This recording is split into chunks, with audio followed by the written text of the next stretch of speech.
I'm David Stanton, and we welcome our ETV viewers to this coverage of the Governor's State of the State. We also welcome our ETV radio listeners. The State of the State is an unusual occasion for a governor.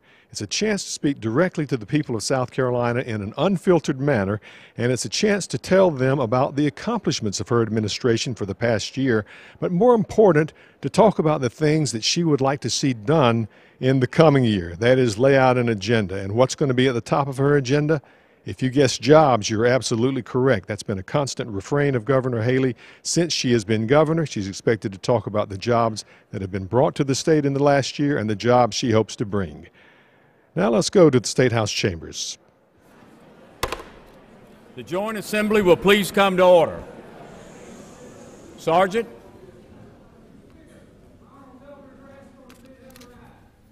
The members of the Joint Assembly will please rise to receive Her Excellency, the Governor of the State of South Carolina, the Honorable Nikki Haley, and her distinguished escort committee.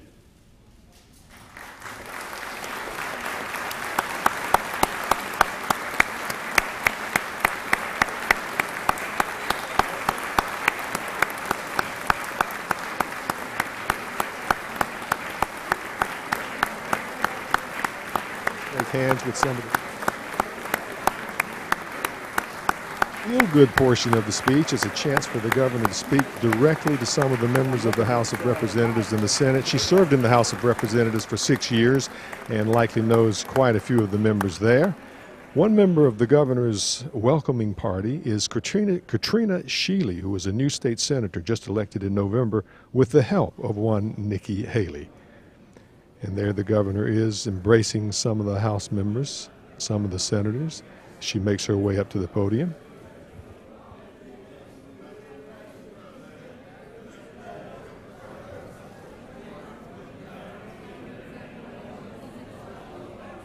The governor says she has a full plate tonight and she is expected to speak for quite a while, about 45 or 50 minutes or so perhaps. After you finish, just get yours out of the way for us. Just take it with me. I'll take it back over there. Make sure you get your microphone back. And now she heads up on the podium. Pardon?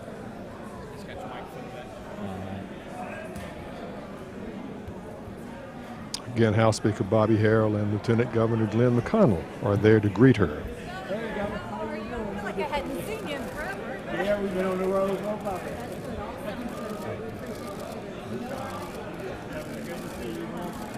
Right here. How you doing, sir? Thank you. Chairman, delighted to be with you. Chairman, good to see you. First time we get to do this. Yeah, this is. I got my script. Somehow I think you know how to do this. This is a little bit different for me. Y'all ready? Ladies and gentlemen of the Joint Assembly, an honored guest, I'm proud to present to you the Honorable Nikki Haley, the Governor of the State of South Carolina. Governor.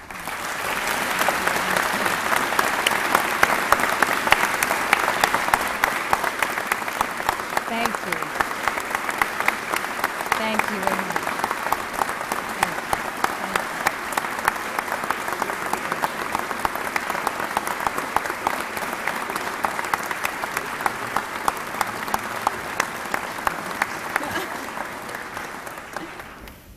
Thank you very much.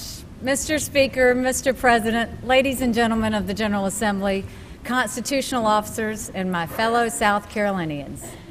This and every year we will continue the tradition that recognizes the certain truth that everything we have in the state and this nation we owe first and foremost to the men and women in uniform who bravely serve on our behalf.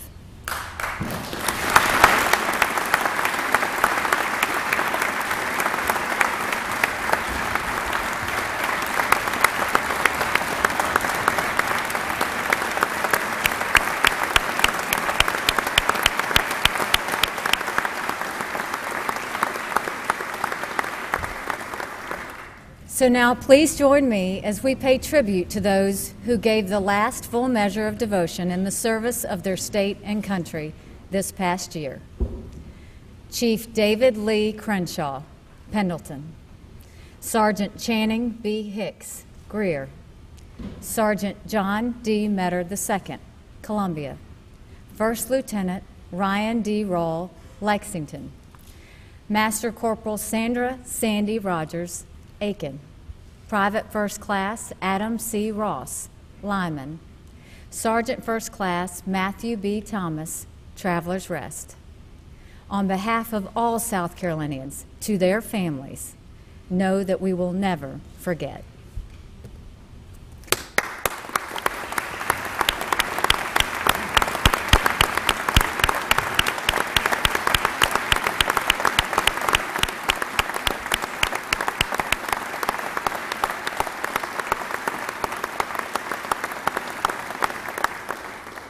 We love and respect our men and women in uniform here in South Carolina. A few things make me as proud as the level of patriotism that just radiates off our state and her people. When I make that call to the families who just lost a loved one, I promise them that the people of South Carolina will wrap their arms around them and never let go. And the citizens of this state have never let them down. A wonderful example of that is the 4,150 volunteer members of the South Carolina Patriot Guard Riders. You've all seen these selfless men and women, whether you know it or not. Their mission is twofold: to show their respect for our fallen heroes, their families, and their communities, and to shield the mourning family and friends from interruptions created by any protesters. They do it magnificently. Please join me in extending a warm South Carolina thank you to Bruce Ballou, the state captain of the South Carolina Patriot Guard Riders. You make us, the state, so proud, and may God continue to bless you and your volunteers for their service. Bruce.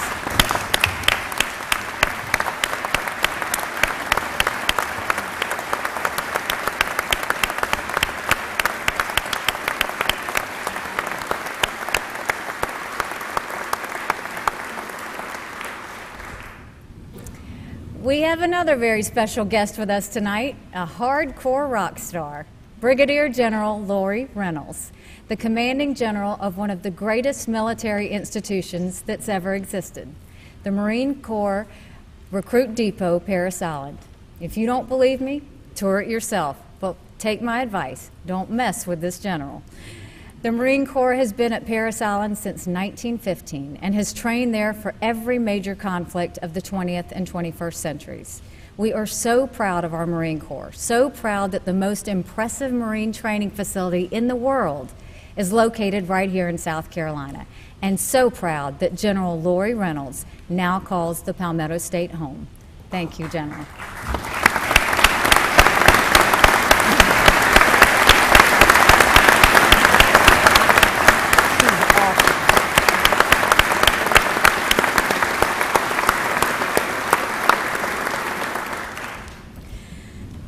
I'd now ask that you indulge me in a brief moment of personal privilege. When we as a family started this administration, one of the biggest challenges was moving into a house that was, more than anything, a museum. A wonderful, beautiful, historic building, but a museum nonetheless. And so as a mom, my biggest challenge was to make that house into a home for all of us. We were blessed to have a mansion family that welcomed us and understood the games our kids would play by putting wigs on statues, giving the security team nicknames, and playing jokes on the staff constantly. We loved them all.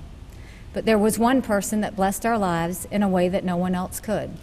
He did the same for the Hodges and the Sanford families. He did the same for many of you. Chamberlain Branch became a staple of the residence, not for his job, but for who he was. He greeted many of you and other South Carolinians in a way that was godly and unforgettable. He made everyone feel special and welcome. Most importantly, to this mom, he was the person my children couldn't wait to see when they got home, and the one who truly turned that house into a home for us. Our family was blessed by his unselfish kindness to our children and everyone he came in contact with. By now, you all know that Chamberlain was tragically killed in December, and our hearts remain broken. Chamberlain has 3 young children, Cheyenne, Little Chamberlain, and Shania, who were staples running around that house. And we are blessed to have with us tonight his amazing wife, Sharice. Please join us and the Hodges and Sanford families in recognizing Sharice and saying to Chamberlain, one of the kindest, best men we ever knew, that while you will forever be missed, you will never be forgotten. Sharice.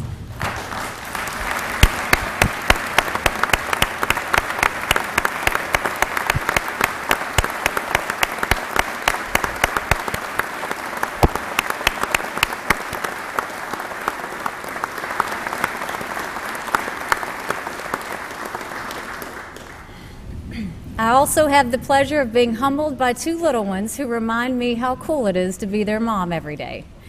Whether it's getting them up and out the door every morning for school, sometimes fighting about what to wear or whether to go to school at all, or them not having a care in the world about me being on TV, they have a way of making me remember what truly is important. They put up with a lot, but never lose the smiles on their faces. So please join me in welcoming Rena, who still loves to dance, and Naylan, who still has a passion for the game of basketball. Rena, Naylan.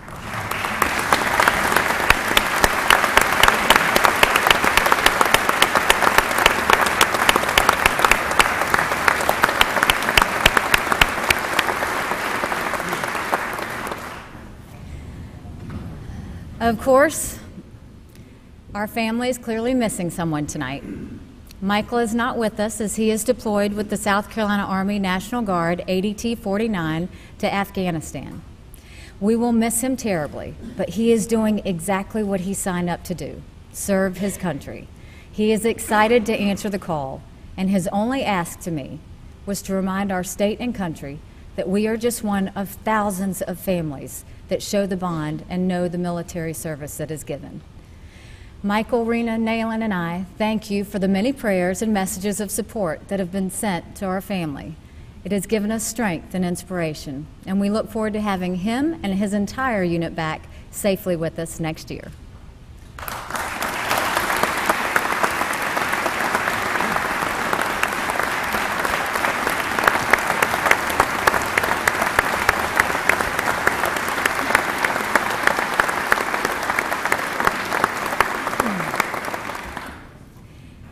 Ladies and gentlemen, the state of our state is productive in spite of the challenges that come our way. The last half-decade or so has not been an easy one for our nation.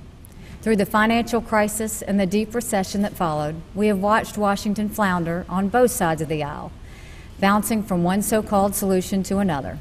The result of our federal government's incompetence has been predictably poor: a stagnant recovery, listless job numbers, rising unemployment. The opposite has been true for South Carolina over the last 2 years. 31,574 jobs announced, over $6 billion in new investment, unemployment at a 4-year low, and 2 11-win football teams.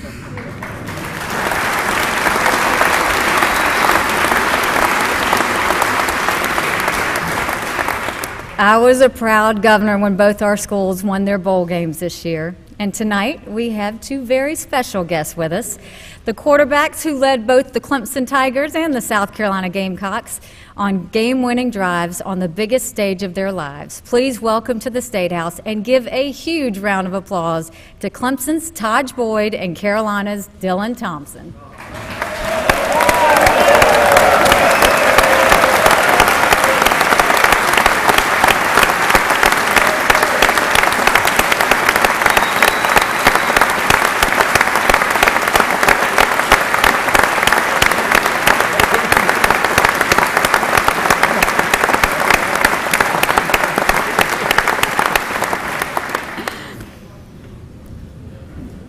I personally want to thank you because you're the reason I got Naylan in a sport coat tonight.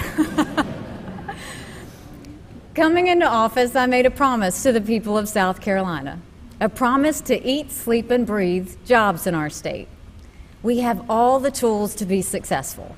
A beautiful state, a place where any person would want to live, work, and raise a family, a loyal, dedicated workforce with a burning desire to learn and a work ethic to match. and one of the lowest union participation rates in the country.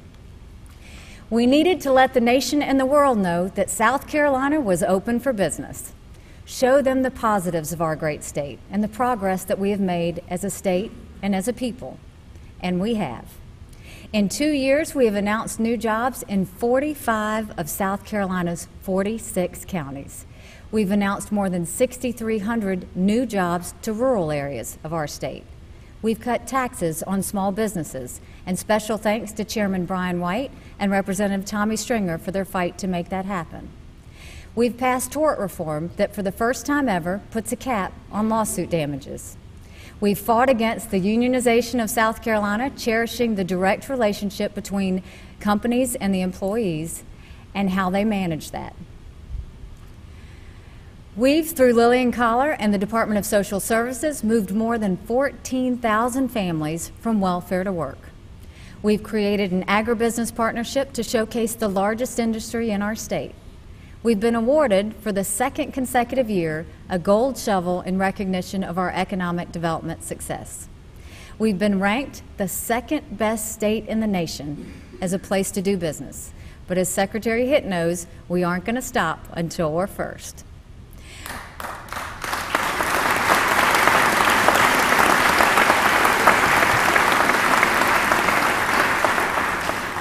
We've announced $5 billion in foreign investment, and we've seen no less an authority than the Wall Street Journal say that anyone still thinking the U.S. has lost its manufacturing chops hasn't been to South Carolina.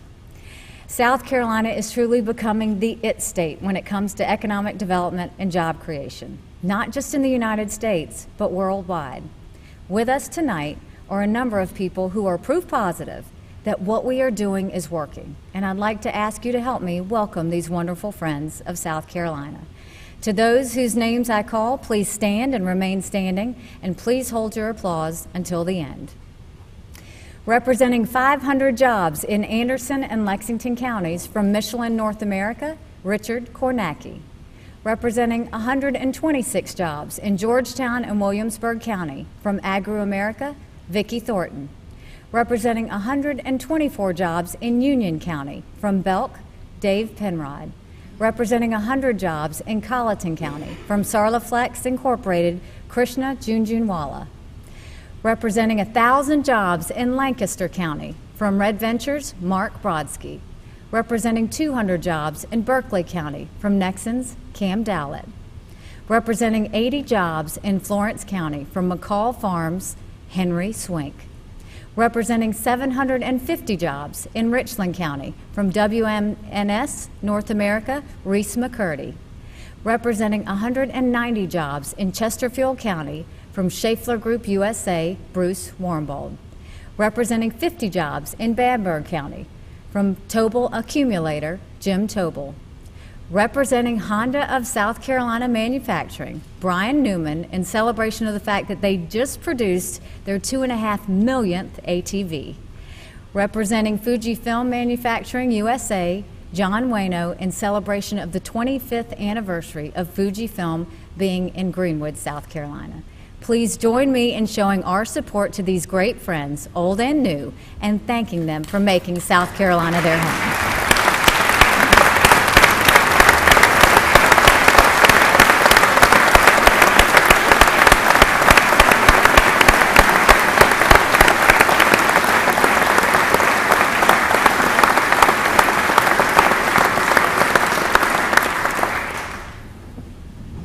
And as if we didn't have enough to celebrate last year when Condé Nast named Charleston the best tourist destination in America, this year we've topped ourselves as our beautiful low-country city was named the #1 tourist destination in the world. Representing the Charleston Area Convention and Visitors Bureau tonight is Helen Hill, who, along with the hospitality industry, our people at PRT, and most importantly, the citizens of Charleston, deserve a round of applause. Helen.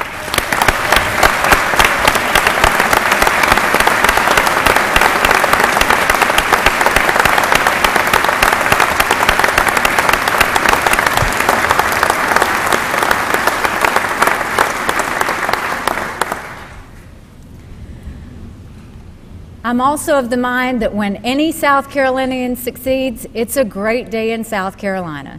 And we should all be exceptionally proud of a great friend to this state and a proud Clemson Tiger, Dr. Lewis Lynn. In 1985, Dr. Lynn founded Enviro Ag Science, and his successes and contributions have not gone unnoticed. This past year, the United States Department of Commerce gave Dr. Lynn the Ron Brown Award as the nation's Small Business Person of the Year. Congratulations, Dr. Lynn.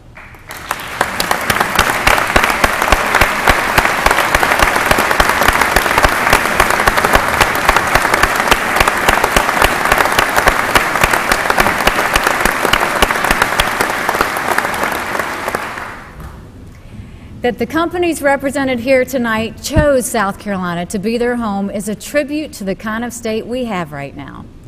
But we can absolutely do more. And we will do more, because none of us should be satisfied until every person in South Carolina has the opportunity to find work. First, we cannot rest on our laurels when it comes to our tax rates. You've long heard me say that South Carolina needs to reduce our tax burden every single year. Never has that been more important than now, with our citizens opening their paychecks this month and seeing that, lo and behold, Washington's tax hikes on the rich somehow got them too. This year I propose that we eliminate the 6% tax bracket. This reform cuts taxes for the overwhelming majority of people who pay income tax, and not a single South Carolinian will pay more.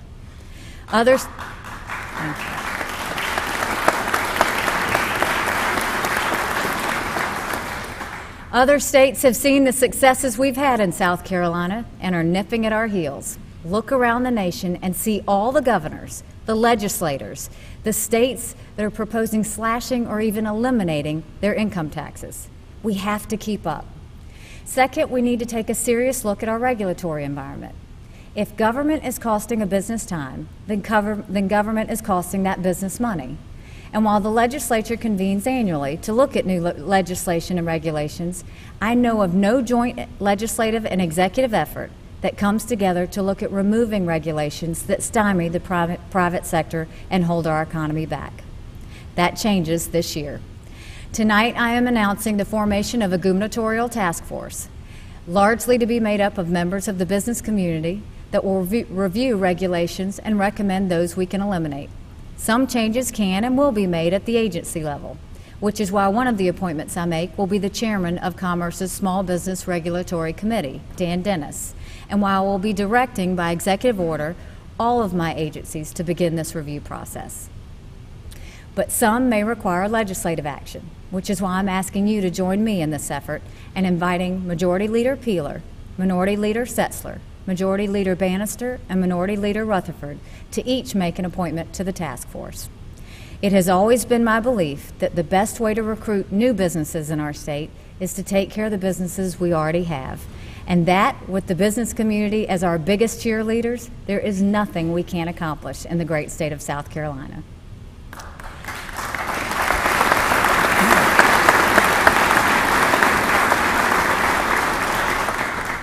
Third, we have to address our crumbling infrastructure. Our roads, our bridges, they simply aren't up to standard. More than 1,000 of South Carolina's bridges are either load restricted or structurally deficient. First and foremost, it's a public safety issue. The citizens of South Carolina deserve to drive on roads that aren't littered with potholes and on bridges that they know won't fall down. It's a core function of government, but it's also an economic development issue. South Carolina has announced ourselves as the new superstar of American manufacturing. We build things. We build planes, we build cars, we build tires, we build more ATVs than anywhere else in the world. We need roads and bridges that match the quality of the companies that manufacture in our great state. And we will get them.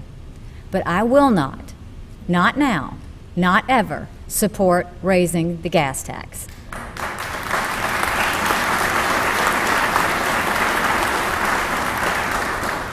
The answer to our infrastructure problems is not to tax our people more, it's to spend their money smarter.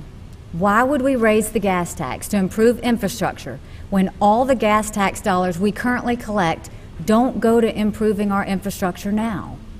Millions of dollars each year in our gas tax revenue are being diverted away from our bridges and our highways. Let's change that. And then let's invest more of the money we already have into this vital area. Every year you hear me talk about the money tree that falls during session, whereby new dollars appear above and beyond what was available when we balanced our budget in December and January. Let's prioritize that money differently this year. We've released an executive budget that is balanced, funds the core functions of government, strengthens underfunded needs like mental health and law enforcement, and identifies an estimated $90 million this year for road and bridge improvements. Let's follow that blueprint. We can make our state safer, and our business climate can even be more dynamic. With us today is Warden Mike McCall, one of the unsung heroes of South Carolina state government.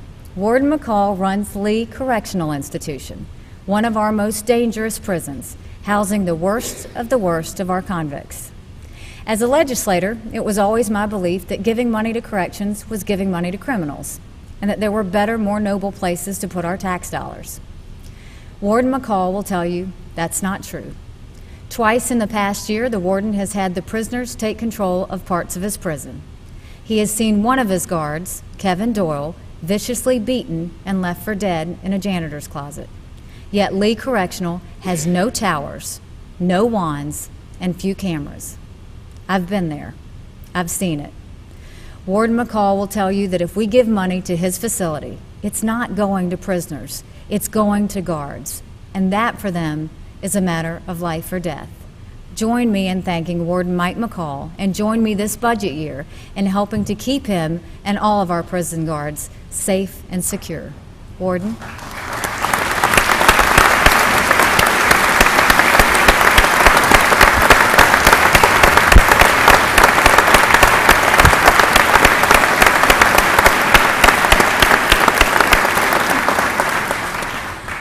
Of course, we can't talk about security in South Carolina without talking about the Department of Revenue and the protection of the personal data of the people of our state. Plenty has been said and written about the international criminal hacking that took place at DOR. I'm not here to rehash that or to look backwards, except to say this. When it comes to data security, the state of South Carolina should have done better and in the past, and will do better in the future. That does not mean that we will be 100% protected. The toughest lesson I have learned is that in today's world, there is no such thing as absolute security. That's true for conventional terrorism and homeland security threats, and it's true for cyber terrorism and cybersecurity threats. It's a hard reality, but reality nonetheless.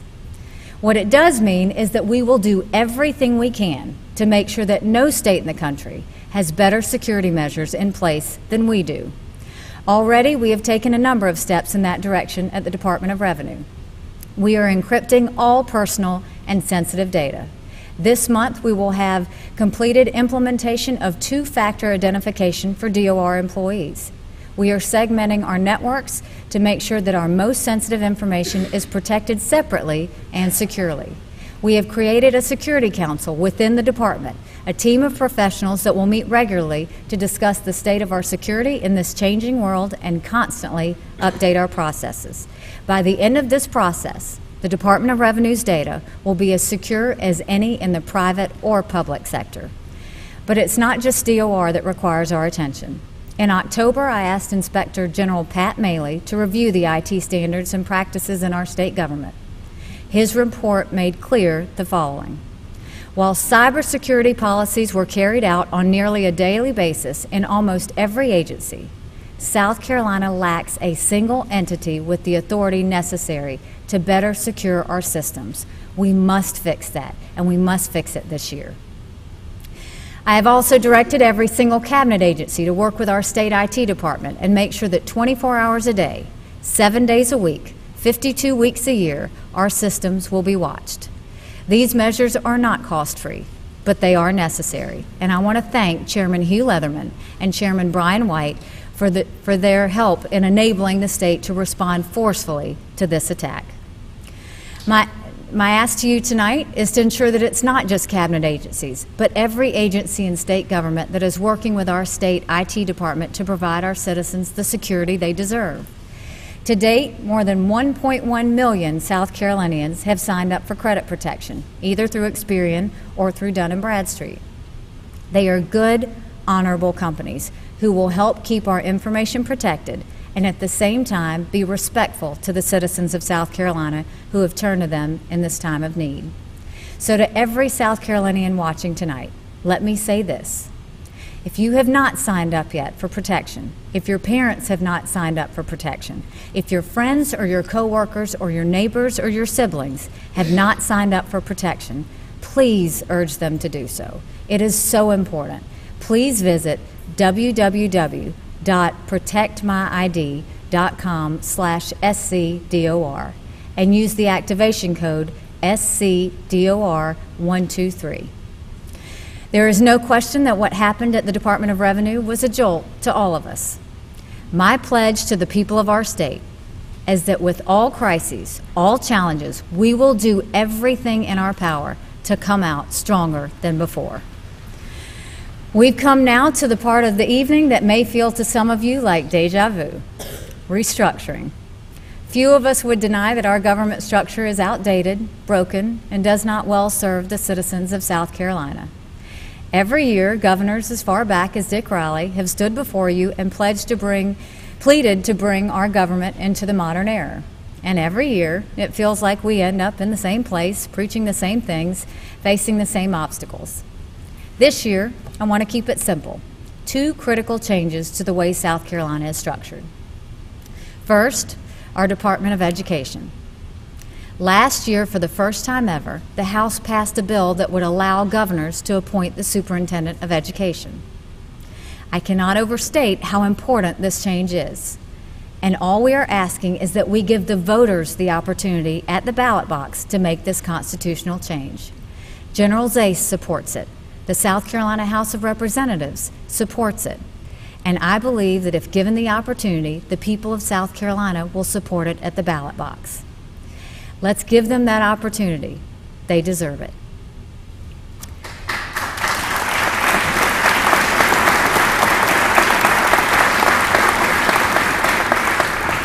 And now to the Department of Administration. Each of the last 2 years, I've made the argument as to why ridding our state of the unaccountable big green monster that is the Budget and Control Board would move South Carolina forward. Some of you, like Senators Larry Martin and Shane Massey, have made that argument with me. For me to do so again tonight would be redundant, and I believe most of you know that it's the right thing to do. Instead, I will make this observation. If one came to South Carolina from another state or country and saw the way the Department of Administration bill was handled last year, he or she would surely be confused. The Senate unanimously voted in favor of it. A large majority in the House voted for it, and still, it didn't pass. How is that possible, one might wonder? How did the Senate not even take a final vote on that day, on the final day? That's not the way our system is supposed to work. One might conclude that some of the votes in favor of restructuring were contrived. One might even think that some wanted to be on the record in favor of it, while at the same time trying desperately to stop it from happening. Well, to that, I will say this. I wish a warm welcome to all the newly elected members of the House and Senate. But I want to extend a special welcome to the new senator from Lexington County, Katrina Shealy.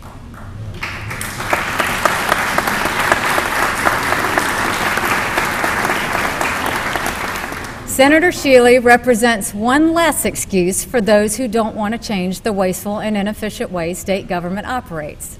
There are no more excuses left. Let's pass the Department of Administration, and let's pass it this year.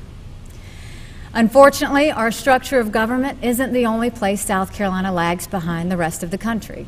In recent years, there's become a palpable sense among the people of our state that something is fundamentally wrong with the way many elected officials have conducted themselves. In some ways, that sense is unfounded. The vast majority of our elected officials are honest and honorable people.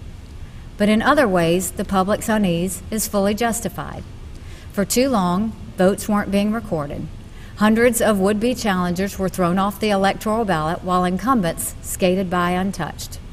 The people, by and large, believed that South Carolina government is set up in a way that served the public officials of our state rather than the other way around.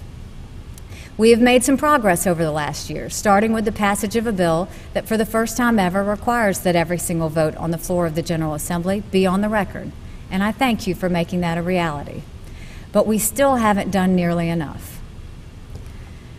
The state integrity investigation took a look at every state's risk for corruption and gave South Carolina an F. We got an F for our ethics enforcement agencies. We got an F for our legislative, executive, and judicial accountability. We got an F for our public's access to information. We got an F for our state budget process. We got an F in 9 of the 14 categories they considered.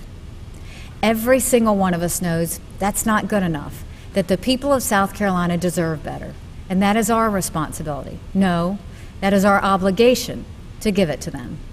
I think we each also know that if the public is going to trust the changes we make to a system that almost exclusively governs us, then we should not be deciding alone what those changes look like. Instead, our ethical standards should be determined not by those inside this Capitol, but by those who have no stake in our rules. That's why in October, I created a panel of individuals of unimpeachable personal and professional credentials to help us navigate this reform process. The panel includes former prosecutors. It includes former members of our Ethics Commission. It includes former legislators. It includes members of the press. It includes appointees made from each of your bodies. It includes Democrats and Republicans. Most importantly, it is made up of people who have nothing to gain from their participation other than the satisfaction of moving South Carolina forward. Rarely has such a talented and diverse group of people gotten together and worked so quickly, so meticulously, so diligently toward the task at hand. While every member of the South Carolina Ethics Reform Commission deserves our thanks and praise, the co-chairs of the commission are here with us this evening, and I ask you to join me in recognizing 2 wonderful statesmen, 2 former attorneys general, Travis Medlock and Henry McMaster.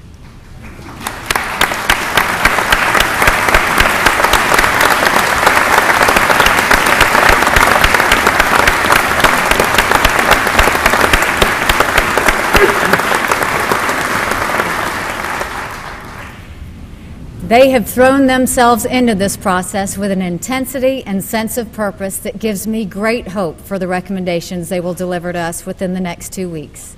They have been thorough, taking testimony and gathering research from those within the system as well as those outside of it. And I have every faith that their recommendations will make South Carolina stronger. Our citizens must have confidence in how we do our jobs. That confidence will come from adopting the recommendations of this bipartisan, professional, and unbiased group of experts. Our citizens deserve no less, and we should accept no less. Now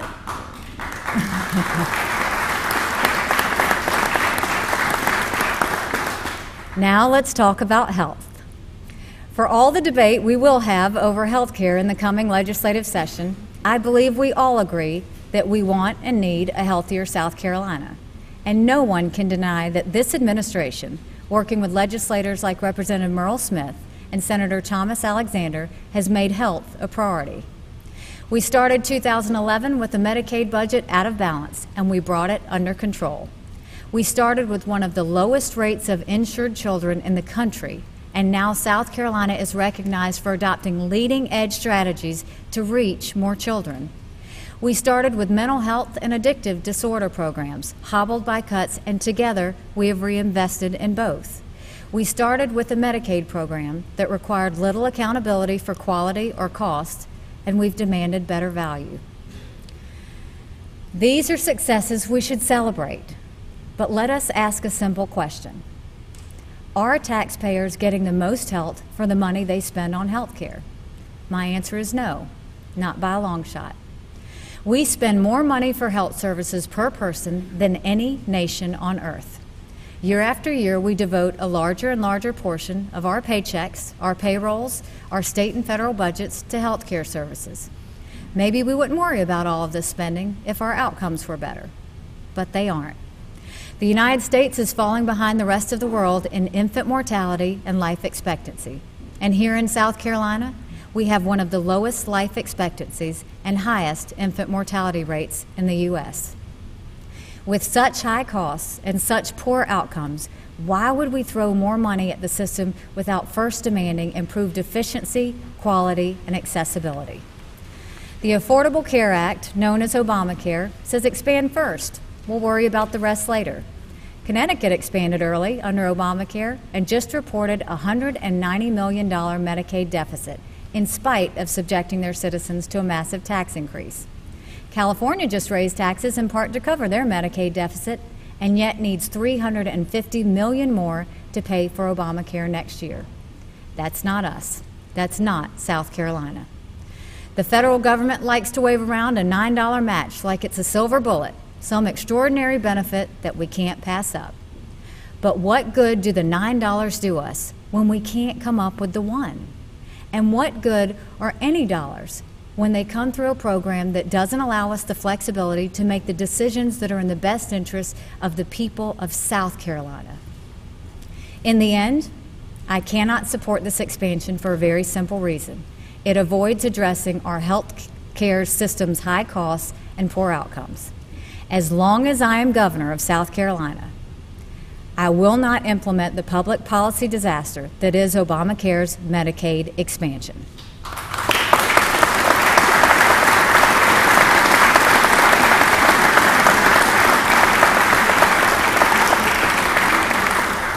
Instead, we need to improve health care value, and we will. We are taking a lead in payment reform. This year alone, over $40 million of payments are tied to performance, which means better outcomes for Medicaid patients and for South Carolina taxpayers. We are asking Medicaid beneficiaries to become more engaged in their health. If a patient doesn't follow a doctor's advice to stop smoking or doesn't take their medication as prescribed, we end up spending more money than necessary, and more importantly, they'll never get healthy. We have to improve patient engagement and stop rewarding bad behavior. And we are working on hotspots of poor health. We've already reduced harmful early elective deliveries by half, and we are one of the first states in the nation to no longer pay for this poor practice. We are investing in rural health because if you have Medicaid and live in Marlboro or Bamberg, it is likely you aren't as healthy as if you have Medicaid and live in Greenville or Lexington. This is true for reasons that go far beyond health care, but that doesn't mean we can't implement changes that make a difference. We've long known that the rural hospitals face challenges that larger hospitals don't. And now, for the first time ever, the state of South Carolina is going to treat them that way. Health and Human Services now pays rural hospitals differently from urban hospitals. And starting next year, we plan to fully reimburse rural hospitals for their uncompensated care. This isn't new money, but money shifted from areas where we don't need it less, or where we need it less, to where we need it more. And we will continue to get creative as we work to improve health in the parts of South Carolina that have for too long been pushed aside. As we go forward together through this debate on health, I ask that we keep the following in mind. First, health and well-being is ultimately driven by income, education, personal choices, genetics, and support from family and community. Second, when South Carolina says we're going to do something, we have to do it well, and we will pay for it. We can't promise expanded Medicaid, but cut reimbursement so low that doctors won't see Medicaid patients. We can't promise expanded Medicaid while we continue to underfund mental health. We can't promise expanded Medicaid while maintaining waiting lists for long-term care services. We need to meet our current commitments before we promise more. Third, there is enough money in our public and private health care system today to make the system work. We can't spend our way out of this problem. That's too easy in the short term and too painful in the long term. The next 3 years is an extremely risky time for our state, budget, and our health system. And while it may be easier to take the federal money and figure out how to pay for it later, I'm not willing to commit us to a short-sighted decision we will not be able to back away from. Instead of expanding a broken program, we will continue working together to implement real health solutions for South Carolinians. because a health system that delivers the highest value will be able to thrive regardless of what the future throws at us. Finally tonight, let's talk about education. First, it would be wrong to have a discussion about education without first taking time to remember the victims of the tragedy at Sandy Hook Elementary School. Please join me in a moment of silence.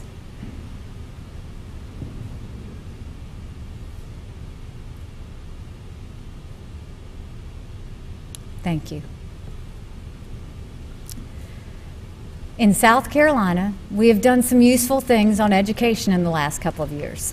We've reaffirmed our commitment to charter schools. We've invested innovation with a focus on both rural and urban areas through programs like Teach for America. General Zais has pushed the federal government for more flexibility to manage and evaluate our schools and educators, and he won. So we've seen some progress, but our state still has a long, long way to go. There is no surer path out of poverty and toward a quality of life than having a good education. But it's not only that. Having a well-educated workforce is a real factor in attracting more businesses and jobs to our state. There's a real economic element to improving education as well. I know there are some strong school choice bills that are making their way through the General Assembly. And as I've always said, I support school choice. It will be good for the parents and children in our state to be able to make their own family decisions, and it should have happened a long time ago. But I have never been one who believes that choice is the only way to improve education. It is one way, a truly important way, but we have to do other things as well. Tonight, I want to start a conversation about the way we fund K-12 schools in South Carolina. I say I want to start a conversation for two reasons. Number one, I'm not by nature a patient person, but I know from painful experience that the General Assembly is a body that does not often move quickly. So I figure let's start with a constructive conversation rather than a controversial piece of legislation, and let's see where that takes us. Number two, I know that when we start to talk about how we fund our schools, a lot of people can get really nervous really quickly. So let's take this calmly and just start with a conversation. As we all know, sometimes conversations lead to more. My starting point for this conversation is personal.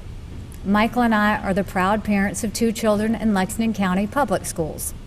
I am grateful every day that my children attend public schools where the teachers are exceptional, where the facilities are first class, and they walk through the halls with the sense of opportunity and hope for the future that pulsates through those classrooms and hallways. But let's be honest in this conversation. What I'm describing is not what schools in all parts of our state have. I grew up in Bamberg, going to school in a brick box. My education was wonderful because of very special teachers. But when it came to resources, we didn't know what we didn't have. I know what it's like in Bamberg and in other rural and poorer areas of our state. I am not one who believes that more money is the answer to our education problems. There are other bigger factors, including poverty and broken families. But the amount of money that actually touches a teacher and student in the classroom is without a doubt a factor in the differences between those schools and between the education that those children receive. Now here's the tricky part. We must not do anything that undermines the quality of our schools, whether it be in Lexington or Greenville or any economically vibrant part of our state. The parents of those students pay their taxes that fund their education, and I will play no part in diminishing the return they receive. But we do have to figure out a better way to bring up the schools in the poorer parts of our state. And history shows that we cannot count on their own depressed local tax bases and restrictive federal dollars to do it. We need to spend our dollars smarter. We need to be more accountable. And we need to better serve all the children in South Carolina. So I want to start a conversation. And I want to start it with 3 distinguished members of this General Assembly. The first 2 are Senator John Corson and Representative Phil Owens, respectively chairman of the Senate and House Education Committees. The third person I want to reach out to for that conversation is Senator Nikki Setzler. Now, Senator Setzler and I have had some differences. That's okay. That's politics. But I respect his commitment to public education. I know he shares my interest in keeping our Lexington County schools as great as they are. And as the newly elected Senate Democratic leader, I know he and his caucus have at heart the areas of our state that are in most need of attention on education. So Senators Corson and Setzler, Representative Owens, I invite you to join me in this conversation. I'm convinced that we can change our policies in ways and improve education quality for all of our children. But I'm also convinced that we can't do that without touching some sensitive topics and without bipartisan support and consensus from all parts of our state. Let us begin that conversation. This new year, I have found myself reflecting on the last two. I came into office wanting to make changes that move us forward in a way that people could feel it in their homes and businesses. We've had some great successes together, whether they be job announcements, taking our pension system from the red to the black, reducing taxes, fighting to protect Boeing from the federal government, or creating an Office of Inspector General. In the same vein, we've had some challenges. Watching a 2-year restructuring effort fall in the Senate on the last hour, learning firsthand what businesses have been fighting for years as criminal hackers targeted our state, or watching with frustration as both parties in Washington are unable to find resolutions that help states, but instead place further burdens on them. I came away from these reflections very optimistic because I know what we have in South Carolina and I know what we're capable of when we work together. I know that we have added over 31,000 new jobs in South Carolina because we've acted as a team, from the county level to the economic development alliances to the state. The success we've had in the jobs arena shows what can happen when there is a willingness to work together. The challenges and when we lose focus on the issues and the finger pointing begins. My goal is to continue to strive for a positive environment that produces results. I ask that you join me in proving to the people of South Carolina that we are and will be more productive this year. We won't always agree, but we should always be willing to respectfully work towards a resolution for the good of the state. The people of our state have enough challenges, and they deserve the satisfaction of knowing that Columbia is working for them. We have a choice this year. We can spend our time playing politics. We can snipe at each other. We can use the pulpits we all have access to, whether it's the wells of these distinguished bodies, the microphones on top of a podium, to score political points. But I believe our state deserves better. I believe this is the year we can make the people of South Carolina proud by giving them successes on restructuring, on tax relief, on regulatory reform, on strengthening protections in cybersecurity, on health care, on education, and on raising the bar on the ethics of public officials. It's a great day in South Carolina, but it will only continue if we make it so. I, for one, look forward to the fingers going down and the handshakes of celebration beginning. Thank you, God bless you, and may He continue to bless the great state of South Carolina.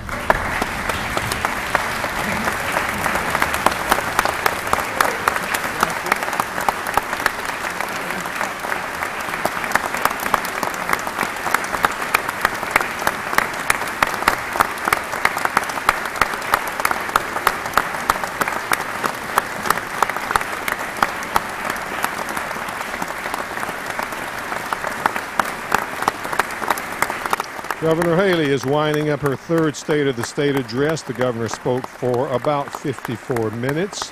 She's getting a standing ovation from the members of the General Assembly, was frequently interrupted during this address this evening. And we welcome back our viewers from ETV and listeners from ETV Radio.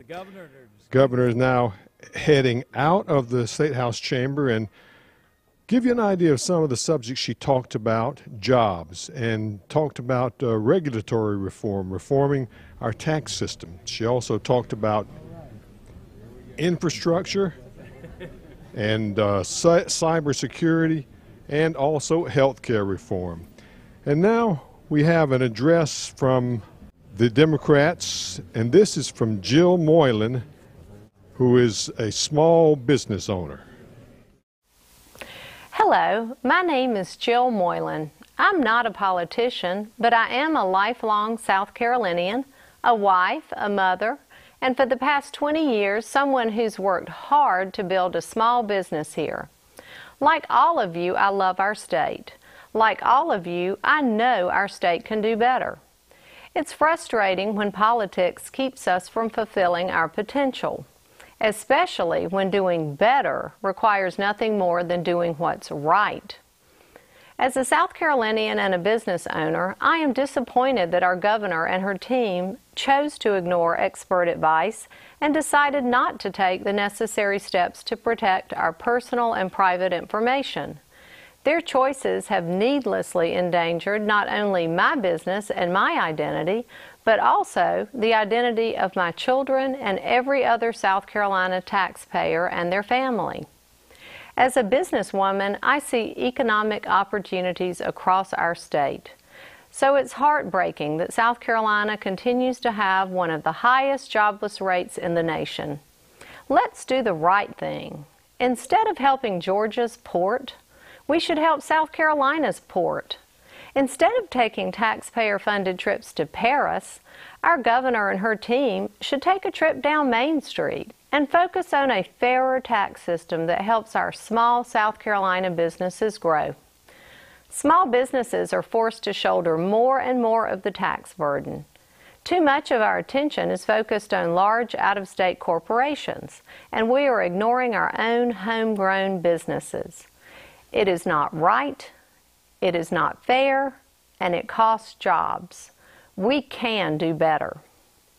Economic development and education go hand in hand when it comes to realizing our potential, and we definitely can do better on education. As a public school parent, I worry that our officials seem to have forgotten the importance of public education. It bothers me to read how our schools are doing less for our kids than schools in Georgia and North Carolina. But it seems pretty simple when you know that those states have full-day, 4-year-old kindergarten. As a mother, I believe every child in South Carolina should enter first grade ready to learn.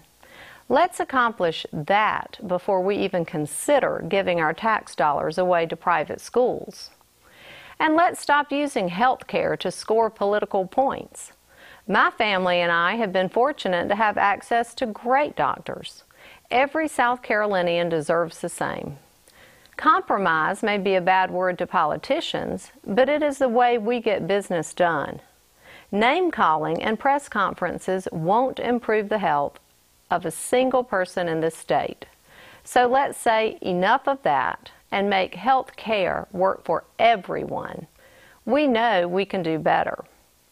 I'm a mom, a wife, and a small business owner, but I'm also proud to be a South Carolina Democrat.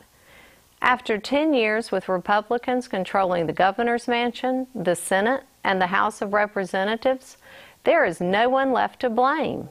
We need a new direction. We need leaders who think more about our state than they do about themselves and their political futures. It's time for comprehensive tax and spending reform so that our tax dollars are spent efficiently and responsibly. And we need real ethics reform to make the system work for us rather than for the people who run it. The scriptures tell us that we have an obligation to the least of these. And the least of these doesn't just mean the poor. It means our children. It means our parents. It means the people in our state who work hard every day just to pay the bills. We should no longer tolerate public officials making decisions based on what is good for them rather than what is good for all of us. As a woman, we need leaders who care enough to insist that South Carolina does not continue to rank among the worst states for domestic violence. We must do better. We must do more to ensure that the physical beauty of our state is not ruined for generations to come. God gave us the most beautiful state in the country, and it's our obligation to protect it. We need leaders who can make government work for all of us. We need to recognize that no single party has a monopoly on good ideas, and that Democrats and Republicans must all work together.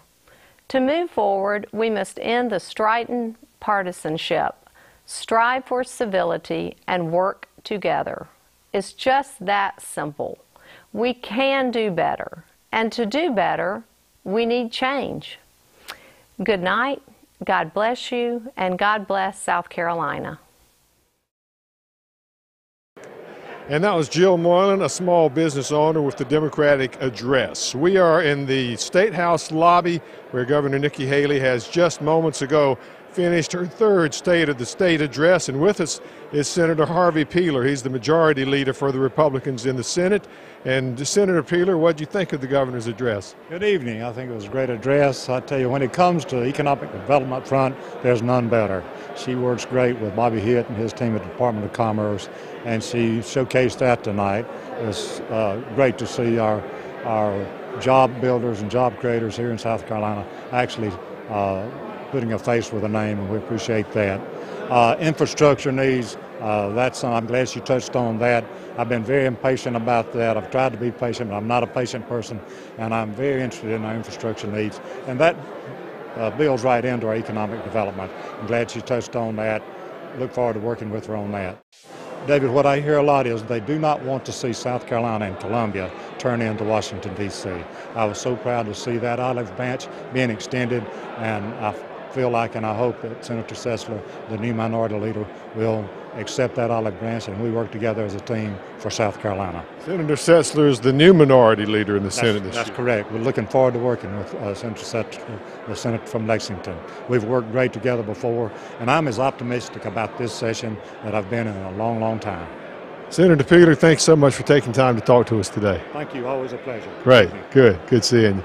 And now House Speaker Bobby Harrell. Speaker, thanks so much for talking to us. David, it's good to see you again. Great. Thank you very much. What did you think of the governor's speech? You know, I was pleased to hear a lot of the themes of the speech. The House Republican Caucus rolled out our agenda a couple of weeks ago, and a lot of the things that we rolled out a couple of weeks ago were incorporated into the speech, things like tax reform, our concern over Obamacare and the Medicaid dollars that would be required for that, the election reform, government restructuring. I mean, a lot of the things we rolled out a couple of weeks ago were there. So I'm particularly pleased to see that. Looking forward to us as a General Assembly getting to work on all of those issues and moving South Carolina forward. She talked about ethics reform, but didn't mention election reform very much. Well, I think she did, actually. She talked about the people getting taken off of the ballot, which is what a huge part of what the election reform is about. And that was the first item on the list of items that we put on our agenda a couple of weeks ago, actually, because it's a travesty that 250, 270 people across South Carolina got removed from a ballot simply because they didn't file a form properly. I expect that'll be fixed this year. The fix is actually not that complicated. It needs to be simple and easy to understand for everybody, and it needs to be consistent. You need to have people all filing the same way, whether they're a challenger, whether they're an incumbent, or whether there's somebody running for an open seat. Everybody filing their economic disclosure forms. They all need to be filed at the same date, filed by the same methodology, regardless of which three of those categories you're in. So I'm looking forward to us getting to work on these things, particularly the tax reform items. We were able to cut the small business income tax last year. That was very good for us to get done, but there's a lot more tax reform to get done to make our system fairer for the citizens of our state. Speaker, thanks for taking time to talk to us. Good seeing you. Great to see you again, David. Great. Appreciate it very much. Representative Chip Limehouse is a Republican from Charleston. Good evening, Representative Limehouse. What did you think of the governor's speech? Well, I was very pleased, David, to hear the governor say how successful we've been in taking 14,000 South Carolinians from welfare to work. And, you know, that just converses with what's happening in Washington under Obama, who's taking thousands of people from work to welfare. And it shows you what a good job we're doing here in South Carolina. I was really pleased to hear the governor say that she's going to put an all-out press on eliminating the 6% personal income tax on South Carolinians. Nothing that we do this year could be more important than the elimination of our 6% personal income tax, particularly in light of what's happening in Washington with tax after tax going up under Obama. This would be wonderful if we can do this. Jobs are coming to South Carolina. People are coming to South Carolina. This one thing alone will set us apart. Also, I was pleased with the governor's response to Obamacare, and she's talking about opting out of it. I think she's wise on that part. Obamacare will break South Carolina if we adopt it, and this General Assembly needs to opt out. We've also had a crisis here with Medicaid over the years. Every year we've scrambled to fund it, and that's a drain and a burden for us here in South Carolina. Representative Limehouse, thanks so much for taking time to talk to us. Thank you. Good evening. All righty, good. Representative Senator Paul Campbell, who is joining us now, a Republican from Berkeley County. Berkeley, Dorchester, and Charleston County. So covering 3 counties, and one of the most enthusiastic senators over here. What did you think of Governor Haley's speech? I think she gave a real good presentation on what we need to do in South Carolina. She outlined the priorities we need to work on. Things like infrastructure, our roads and bridges are not in the best shape that we need to put them into. We've got to come up with a way of funding it. We've got to be somewhat innovative and creative because there's not one particular way. There's a lot of ways we can fund roads, and I think it's going to take all of the above. She talked about K-12 education. I want to work on K-12 education this year. We've got to make that better. We've got to give our young people an opportunity to have success in their life. Otherwise, we'll take care of them in prisons and other kind of situations that's not very pleasant for them. We want them to be successful. We've got to give them an opportunity. You've got to learn to read so you can read to learn. So we've got to start early and get them ready to go in schools. On the Medicaid issue, the best thing we can do for our citizens in South Carolina, the best social program in the wide world is a job. So we need to work with Bobby Hitt, with the Secretary of Commerce. We need to work with the local counties. We need to put people to work. We need to get our unemployment rate down to where it needs to be in that 5 or 6% range. And we've got to provide opportunities for folks. Our folks are smart enough. They got a good work ethic. We've proven that. Let's just give them an opportunity. She says she wants to have a conversation on education. Would you have preferred to hear some more details? I would have liked to have heard more details because I think what we need to really be working on, we need to look at funding. And we've got 80-some school districts in the state. We fund them differently. I think we need to equalize the funding. We need to at least work on the schools that aren't doing well, especially those on the I-95 corridor, the corridor of shame we call it. But we need to work on these children before they get to school. Maybe reach back to K-4, maybe even earlier, so that when they get to school, they can at least read or begin reading. If they get to school and they can't read, they're behind going into it, and they just get further and further behind. And so that's something we got to work on. We want people prepared when they get to school to start learning. Again, if they learn to read, they can read to learn. Senator, thank you so much for taking time to talk to us. Thank you, sir. Okay. Senator John Scott now is a Democrat from Richland County. Senator, good to see you again. Hope you're doing well. What did you think of the governor's speech? Well, the governor had some very good points. I applaud her on her performance on jobs. I do share some concerns about expanding more responsibility to her. She's correct on the bridges and roads, the $90 million we need for that, but she didn't quite tell us where we're going to get that money from. She talked about an issue that's very sensitive to me, which was in health care, and she talked about Obamacare, and still yet we talk about not receiving the money and providing health care when over a quarter of South Carolinians are on Medicaid, when in fact we need those health care and health care services, especially with rural counties now losing health care centers. She also talked about education, especially in rural communities, and as she said, her conversation, but she didn't identify a minority who would even be representative in that conversation. The two that she talked about, or the three she talked about, I think were good choices to have a conversation, but minority representation would have been really good. She talked about the Department of Administration, how large it is and how much work needs to be done. When I think for right now, attention needs to be on Department of Revenue until we can solve that major disaster that we've had over there. So there's a lot of work to be done, a lot of hands need to be on that. And again, I think for right now, until we can figure out the important things, healthcare, education, she also mentioned tax cuts. I don't think right now we're quite ready to have a tax cut coming out of a major recession. Although we're looking better in terms of our unemployment, we're still not quite out of the woods yet. Thank you so much. Thank you. Hi, how are you doing? Thank you for having me. Yes, ma'am. What did you think of the governor's speech?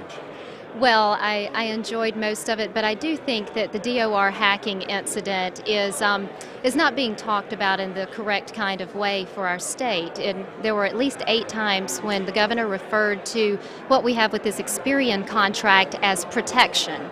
And it's not protection. Our Social Security numbers are out there and there's no way to get them back. And I do think it's human nature to want to say we've sacrificed $12 million in an Experian contract, $20 million overall. to say that we have given you protection, but we have to remember that's our citizens' money, and we have to look at what we're getting with this Experian contract. And what they're giving us is they're saying, well, we'll let you look at your credit report for a year.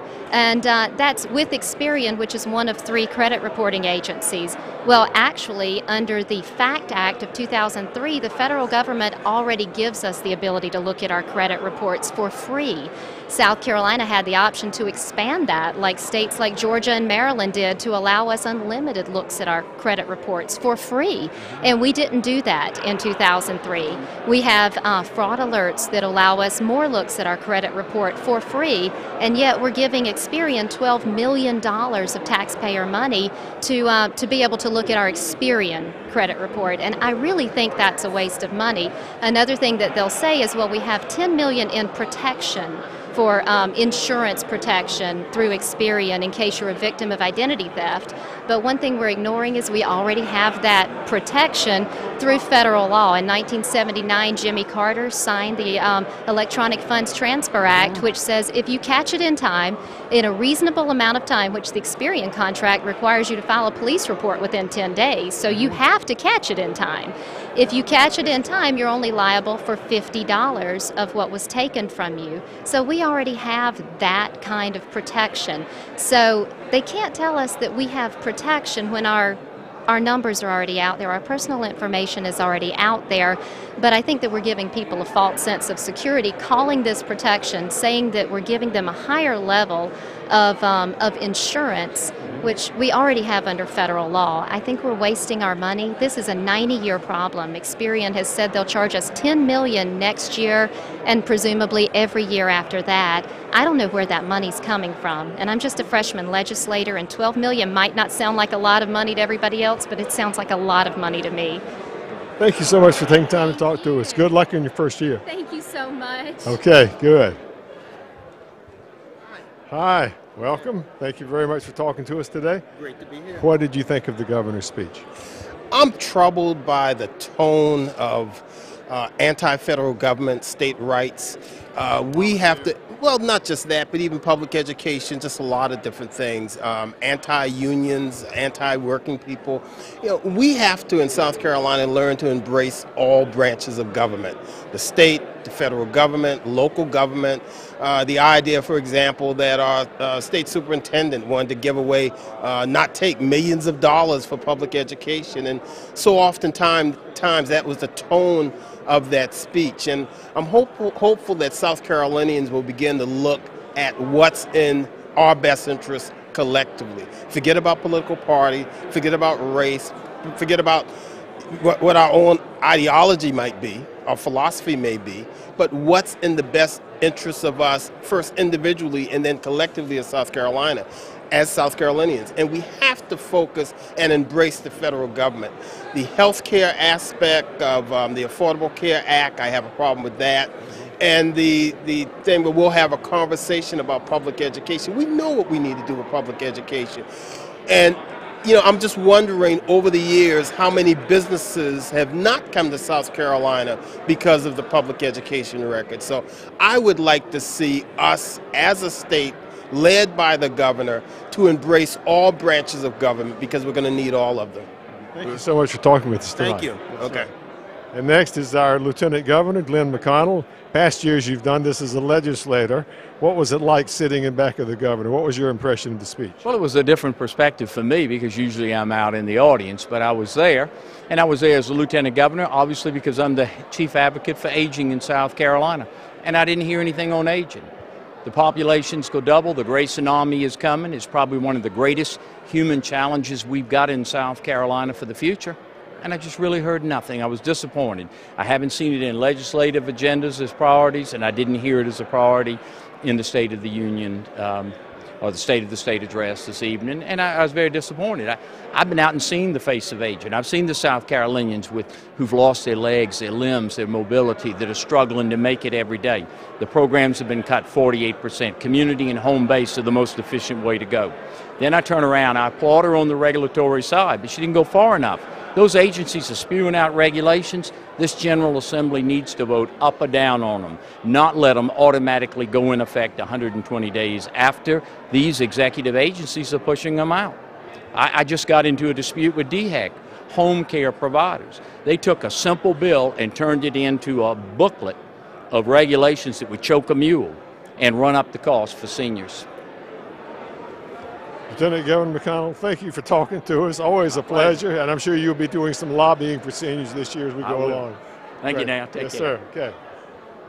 Hi there, how are you? Good. How about yourself? I am doing fine, thanks. What did you think of the speech? Well, I thought it was okay. There were a few problems there, I felt. The governor, when she talked about not wanting to accept the affordable health care, I thought that was very disingenuous of her, especially when you realize that we're talking about $11.2 billion in federal monies that we're turning our backs on. We can't afford to do that. I mean, too many people are going to suffer. The hospitals, those who are recipients of these services should not be denied that opportunity. I mean, we're talking about 750,000 people that we're up here trying to help to receive better health care. Educationally, we need to do a better job of that. How can we really do a good job educationally when we're turning our backs on $300 million that we have refused to accept from the federal government? We just need to do a better job. There was a consistent theme, it seemed, of doing more with less, doing things in a smarter way. Well, how can you do more with less when you're turning your back on all this money that the federal government is just waiting to send our way? And what is so sad, if we don't get it, it's simply going to go to the other 49 states. It's ridiculous. We've got to do a better job. Thank you so much for talking to us. Yes, sir. Okay. Senator Philip Massey is from Aiken County, Edgefield County? Edgefield, yes, sir. Yeah. And you were one of the sponsors for the restructuring bill last semester or last year. Absolutely. What do you think of what you heard from the governor about that? I liked what she had to say about that. I mean, the governor's been pretty consistent in pushing for restructuring South Carolina's government because of the benefits that'll come from it. It'll make things more efficient, which ultimately it's going to be better government, but it's also going to be cheaper in the long run, a better value for the taxpayer. So I'm very pleased that the governor's behind that. What about some of the other things she had in the speech? Look, I thought it was a good speech. I thought she acknowledged some of the challenges that we're facing. She recognized that we're facing challenges with infrastructure. We have challenges with education. We have challenges with our healthcare system. And she offered a vision for some of those things. She offered some possible solutions. And with Medicaid as a perfect example, she didn't just say, no, we're not going to expand. She says, look, we've got a problem here. And we need to try to sit down at the table, everybody come together and work out a solution to address these problems. And I thought that was really the most optimistic portion of the speech, is that she said several times she wants to sit down with people and try to work out solutions to some of these challenges that South Carolina's facing. Have conversations on education, on other things. Absolutely, absolutely. I mean, and that's what she needs to do. I mean, I think that the most important part of her speech really is what she was saying. The overall theme was she's trying to lead. She wants to sit down and come up with solutions to these problems. And I think that's what a governor's supposed to do. Senator Massey, thanks so much for taking time to talk to us. Okay, good. Senator Matthews from Orangeburg County. Yeah, Senator Clyburn from Macon County. I beg your pardon, Senator. No, how are you tonight? Doing fine. What did you think of the governor's speech? Well, I thought it was a good speech. I would just like to see some things follow up as a result of the speech. For instance? Well, education, for an example. I think we just need a better quality of education. I think we are aware of that.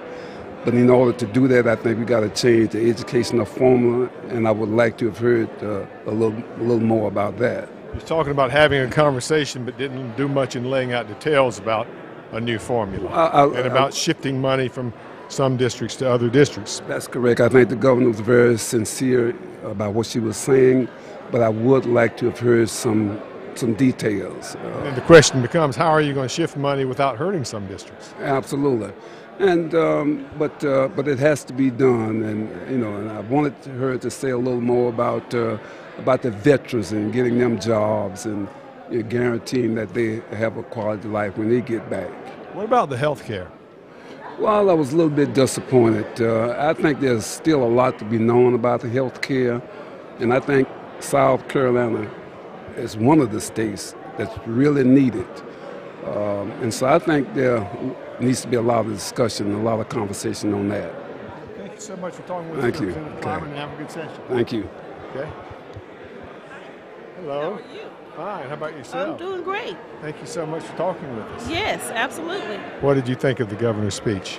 Well, I think her tone of her speech was very different tonight than other state of the states. She seemed to be more conciliatory, and maybe she's learned that take no prisoners approach or take all prisoners approach just won't work if you're going to try to get something done with the legislative body. So that was positive. Also, I thought it was very positive, her wanting to start a dialogue about how we fund public education. No matter where our children are in this state, they all deserve a good quality education. I did take issue to her stance on Medicaid expansion. I think it's very crucial that we cover the 790,000 folks who are working in this state.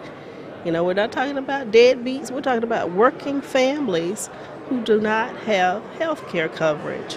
And, you know, besides the moral issue, there's the good business sense of getting $9 and paying $1 for that $9. I mean, I think most households, if they could say somebody would give you $9 and all you had to come up with $1, I think you would do that.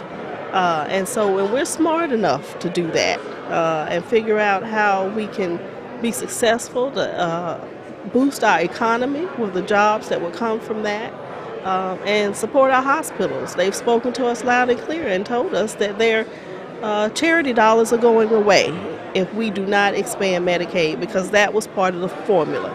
You know, when the affordable... There's been some talk that rural hospitals may be especially in trouble. That's exactly right. And when I look at my hospital in Greenville Hospital System, and St. Francis, between the two, they have 20,000 employees. You know, there will have to be some cuts made. And so I'm not about, you know, wanting to see more people out of a job. I want more people working, and I want more people to have better health in our state. Thank you so much for taking time to talk to us. Thank you. Good luck with this legislative year. Okay, thank you. Representative James Smith from Richland County is with us now. David, how are you? Fine. What did you think of the governor's speech? Well, it was, I guess ultimately what was not there was what concerned me, and I think what concerned many of my colleagues. You know, South Carolina is the best place in the world to live, work, raise a family. We have tremendous potential here. And you look at all of the major challenges facing our people on a daily basis, and I can't find anywhere in the speech where she addressed, and that's what a governor's supposed to do, is supposed to focus on these challenges, carve a path forward for us as a state, and take the state where we need to go.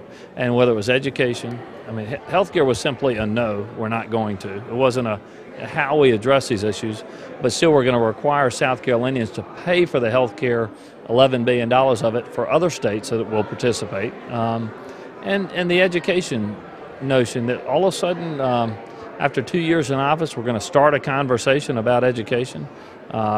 Look, it's important that the governor of our state articulate some very specific direction and course for the way forward. We need to focus on improving and reforming public education. It's fundamental to us to continue to attract the best opportunities to invest and attract jobs here by improving our workforce that we have available. And there was just nothing there. No detail. I mean, it was on every major category of concern facing South Carolina. So our concern is look, you know, we've always been here, we've always been willing, and we've got a good relationship within this General Assembly among Republicans and Democrats to find ways to work together to face these challenges. But we need something from the governor to articulate the way forward, and so it just simply wasn't there. Thanks for taking time to talk to us tonight. David, good to see you. Good to see you again. Okay. Hello, Mia. How are you? Hi, David. Fine. How are you? Good. Good. Well, you know, I really thought it was more rhetoric. It's more of the same. Actually, I was even surprised by the lack of substance. You know, as far as public education is concerned, we've been having that conversation for too long. It's time to act. And I didn't hear her talk about next steps in terms of action. And we're really at a stage in South Carolina where we need to be moving forward, not starting a conversation, especially when it comes to public education. And of course, we all want to see children in Marlborough County have the same educational opportunities and resources that children in Richland County do. But that's not a reality. So as governor, I was looking for and hoping that she would come up with some real solutions to help us move the state forward in a better direction. As far as cybersecurity is concerned, I'm just baffled by how we can start at $25 million. I mean, that's what we're looking at now, just to clean up this mess or to begin to clean it up. But South Carolinians are going to be stuck after a year. I mean, a year of free credit protection is not enough. And the state has an obligation to its citizens to make sure that they don't have the burden of an additional expense that wasn't caused. They were harmed by this and will be harmed by this for years to come. So, I didn't hear about the accountability as far as that's concerned. It was almost as if she considers herself a victim. I think her words were, we all felt a jolt when this happened. Yeah, we did, but some of us are in leadership positions and some of us have a job to do to make sure that our citizens are covered, and we have to be responsible and accountable to them for the issues that we're dealing with, and cybersecurity is definitely one of them. Thank you so much for taking time to talk to us. Thanks. Good luck. Thanks. Representative Todd Rutherford, who is the new Democratic Minority Leader in the House. Congratulations. Well, thank you. Thank you, David. So you have a new role now as speaking for your colleagues. What do you think of the governor's speech? Well, I thought she did a great job introducing people in South Carolina that are important, and she talked about our military, which is extremely important to South Carolina, and those that gave their lives so that we could have freedom in this country. However, I thought she was very short on details as it related to education in particular. She said she was going to begin a conversation, and in particular begin that conversation with Senate leaders. Democrats are ready. We've been ready. 4-year-old kindergarten. We don't want to have a conversation about it. We're ready to implement it. Georgia has it. North Carolina has it. They have better graduation rates than South Carolina does, and it's no secret. We need to do it as well. We've got details. We want to make sure that there's equitable funding around the zip codes, around the state. So why are we still talking about it when we can go ahead and do it? She was a great cheerleader for jobs. She's talked about bringing jobs to South Carolina. We know that she's been doing some of that. But the problem is that when they get here, if they have to interview 11 people for every one person they hire, it's because our educational system is failing. It's because our healthcare system is failing. And you've got 800,000 South Carolinians without insurance. The ability to insure over 250,000 of those people, create jobs in the process. And what our governor talked about is making sure that we spend that money wisely. We can make sure we spend our money wisely while also insuring over 250,000 more people. Thank you so much for taking time to talk to us. Good luck in the new year. Yes, sir. Thank you. Okay. Representative Laurie Funderburk from Kershaw County joins us now. Representative Funderburk, good to see you. Good to see you. What did you think of the governor's speech overall? Well, certainly we have a lot of issues that are facing South Carolina, and so there is a lot to talk about. I was disappointed that I didn't hear a few items mentioned in her conversation about education, which certainly needs to be one of the focal points of any policy discussion in South Carolina. I really wanted to hear about early childhood education. I wanted to hear about 4K. I also think that we need to focus heavily on higher education and making sure that we have a prepared and educated workforce here in South Carolina. And I know that a lot of families are struggling with the cost of higher education, which is so crucial to getting a job these days. Another thing was business taxes. I know that we have one of the highest in the nation manufacturing property tax rates in South Carolina, and I know that a lot of our businesses on the local level are shouldering a disproportionate burden of the taxes. And so that is a crucial conversation that we need to have as well. Cybersecurity. Yes.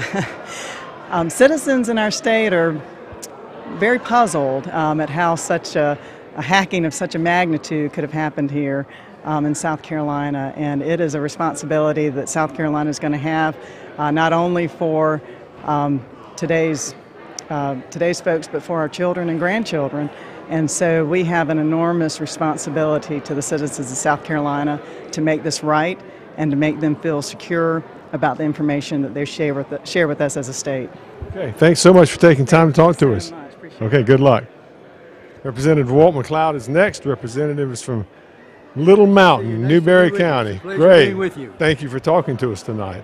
What did you think of Governor Haley's third State of the State speech? Well, it was pretty good, but it could have been improved. First, let me say that it was a pleasure to sit behind the governor for her last 2 years in the House. I enjoyed working with her as a member of the Lexington County Legislative Delegation. I'd second like to thank her for what appears to be a new bipartisan initiative, particularly with respect to the public schools. Her desire to reach out to the 3 persons responsible for the public schools in the legislature, I think, is a wonderful notion. The public schools are at risk. They need help, and I hope that Governor Haley can help them. And finally, I'd like to say that it's most regrettable to completely give a stiff arm to health care reform in America. Medicaid is a part of health care reform. There are many other parts. The offer to pay for uncompensated care for rural hospital is a real nice thought, but I think probably that it would be infinitely far less than what the state would receive if it participated in the health care reform in America. So we need all the help we can get. I compliment the governor and wish her much luck. It was a pleasure knowing her when she was in the House. Representative McLeod, Democrat from Lexington County, among others. It was Lexington County, but I got no more Lexington, strictly Newberry County. It's my honor to represent Newberry County now, but it certainly was a pleasure representing the Chapin part of Lexington County. Thanks so much for talking to us tonight. Nice to see you again. Great, good to see you. Representative Jerry Govan, good to see you again. How's everything going? You've been doing all right? Yes, sir. Good. What did you think of Governor Haley's speech? Well, I think that there were a lot of things that were said tonight that really are contingent upon whether we're going to have the follow-through. I think that in terms of details, she talked about health care, she talked about education, but in terms of details, in terms of how to address those issues from a funding standpoint, we didn't hear a whole lot. But I was encouraged by the fact that she did want to start a dialogue, and I think we need to have that because we're going to have to set some priorities. What about the cybersecurity? Did you hear enough about that? Well, you know, the cybersecurity issue has been bothering me for quite some time. I think we really, from the standpoint of a legislator and talking to his constituents, people are very much concerned about that. I'm not so sure that solution is going to be available to us immediately, but I think the steps that have been taken, I spoke with Director Keel of SLED a couple of days ago. I think they're moving and doing as best they can, working with the feds in terms of trying to address the problem. But I'm concerned about the fact that it occurred in the first place, and that really bothers me. All right. Thank you so much for taking time to talk to us, Thank Representative you. Govan, and good luck with the legislative session coming up. Thank you so much, and look forward to ETV doing what it does best, and that's providing coverage for the people. We will do the best we can. Thank you. Thank you so much. And that is our coverage of the governor's third State of the State address. We would like to thank the ETV viewers, and also those who are listening on ETV radio for being with us tonight. And now we join our regularly scheduled programming, which is already in progress.